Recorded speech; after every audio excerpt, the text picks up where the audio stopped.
understands the depth. ನಮಸ್ಕಾರ ಸ್ನೇಹಿತರೆ, ಇಂದು ನಾವು ರಿವ್ಯೂ ಮಾಡ್ತಿರುವ cinema Toxic a fairy tale of grown ups. Rocking star ಎಸ್ ಅವರ ಭರ್ಜರಿ ಬ್ಯಾಕ್ ಸಿನಿಮಾ ಹೇಗಿದೆ? ನಿಮ್ಮ ಸಮಯ ಮತ್ತು ಹಣಕ್ಕೆ ವ್ಯಾಲ್ಯೂ ಕೊಡುತ್ತಾ ಬನ್ನಿ ನೋಡೋಣ. ಸ್ಪಾಯ್ಲರ್ ಇಲ್ಲದೇ ಹೇಳುವುದಾದರೆ ಈ ಸಿನಿಮಾ ಪೋರ್ಚುಗೀಸ್ ಆಳ್ವಿಕೆಯ ಕಾಲದ ಗೋವಾ ಹಿನ್ನೆಲೆಯ period gangster action drama.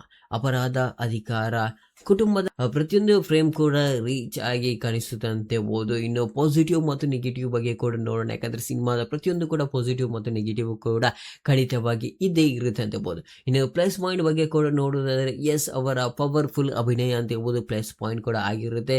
Stylish action ಮತ್ತು ವಿಜುವಲ್ ಅಂತ ಹೇಳ್ಬೋದು. ಅದ್ಭುತವಾದ ಬ್ಯಾಕ್ ಗ್ರೌಂಡ್ ಮ್ಯೂಸಿಕ್, KGF ಅಲ್ಲಿ ಕೂಡ ಅದೇ ರೀತಿ ಇತ್ತು, ಟಾಕ್ಸಿಕ್ ಅಲ್ಲಿ ಕೂಡ ಅದೇ ರೀತಿಯಾದ ಬ್ಯಾಕ್ಗ್ರೌಂಡ್ ಡಿಫ್ರೆಂಟ್ ಆದ ಬ್ಯಾಕ್ಗ್ರೌಂಡ್ ಮ್ಯೂಸಿಕ್ ಕೂಡ ನಿಮಗೆ ಇಲ್ಲಿ ಸಿಗುತ್ತೆ ಅಂತ ಹೇಳ್ಬೋದು. ಹೈ ಪ್ರೊಡಕ್ಷನ್ ಕ್ವಾಲಿಟಿ ಅಂತ ಹೇಳ್ಬೋದು. ಮೈನಸ್ ಪಾಯಿಂಟ್ ಬಗ್ಗೆ ಕೂಡ ನೋಡೋದಾದ್ರೆ ಮೈನಸ್ ಪಾಯಿಂಟ್ ಅಲ್ಲಿ ಕಥೆಯ ವೇಗ ಕೆಲವರಿಗೆ ನಿಧಾನವಾಗಿ ಅನಿಸಬಹುದು ಅಂತ ಕೂಡ ಹೇಳ್ತಾ ಇದ್ದಾರೆ, ಯಾಕಂದ್ರೆ ಕೆಲವು ಸನ್ನಿವೇಶಗಳು ಇನ್ನಷ್ಟು ಗಟ್ಟಿಯಾಗಿರಬಹುದಾಗಿತ್ತು ಅಂತ ಕೂಡ ಇಲ್ಲಿಗೆ ಮೆನ್ಷನ್ ಮಾಡ್ತಾರೆ. ಇದು ಮೈನಸ್ ಪಾಯಿಂಟ್ ಆಗಿರುತ್ತೆ, ಕೇವಲ 2 ಇರುತ್ತೆ ಅಂತ ಹೇಳ್ಬೋದು. ಇನ್ನು ಓವರ್ ಆಲ್ ಸಿನಿಮಾದ ಬಗ್ಗೆ ಕೂಡ ನೋಡಿದರೆ ಈ ಸಿನಿಮಾ ಅಂತೂ ಅದ್ಭುತವಾಗಿದೆ. ಇವತ್ತಿನ ಈ ಮೂವಿಯ ರಿವ್ಯೂ ನಿಮಗೆ ಎಷ್ಟಾದರೂ ಲೈಕ್ ಮಾಡಲೇಬೇಕು. ಇನ್ನು ಓವರಾಲ್ ಆಗಿ ನೋಡೋಣ ಯಾವ ರೀತಿ ಇತ್ತು ಅಂತ. ಒಟ್ಟಾರೆಯಾಗಿ ಟಾಕ್ಸಿಕ್ ಒಂದು ಸ್ಟೈಲಿಶ್ ಗ್ಯಾಂಗ್ಸ್ಟರ್ ಆಕ್ಷನ್ ಸಿನಿಮಾ ಅಂತ ಹೇಳ್ಬೋದು.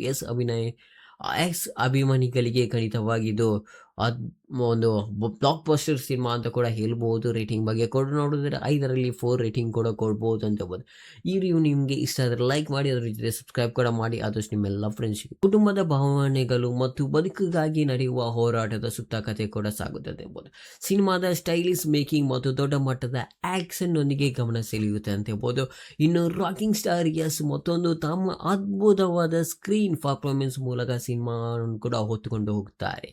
ಅವರ ಮಾಸ್ ಡೈಲಾಗ್, ಆಕ್ಷನ್, ಆಟಿಟ್ಯೂಡ್ ಅಭಿಮಾನಿಗಳಿಗೆ ಖಂಡಿತವಾಗಿ ಇಷ್ಟವಾಗುತ್ತೆ. ಅದೆಲ್ಲರಿಗೆ ಕೂಡ ಗೊತ್ತು, ಯಾಕಂದರೆ ಆಲ್ರೆಡಿ ಸಿನಿಮಾ ಅಂತೂ ಅದ್ಭುತವಾಗಿತ್ತು. KGF ಇದೆ, ಅದೇ ರೀತಿ ಈ ಸಿನಿಮಾ ಕೂಡ ಭರ್ಜರಿಯಾಗಿ ಇರುತ್ತೆ ಅಂತ ಹೇಳ್ಬೋದು. ಗೀತು ಮೋಹನ್ ದಾಸ್ ಅವರ ನಿರ್ದೇಶನ ವಿಭಿನ್ನ ಅನುಭವ ನೀಡುತ್ತೆ ಅಂತ ಹೇಳ್ಬೋದು. ಬ್ಯಾಕ್ಗ್ರೌಂಡ್ ಸ್ಕೋರ್ ಮತ್ತು ವಿಜುವಲ್ ಸಿನಿಮಾದ ದೊಡ್ಡ ಪ್ಲಸ್ ಪಾಯಿಂಟ್ಗಳು.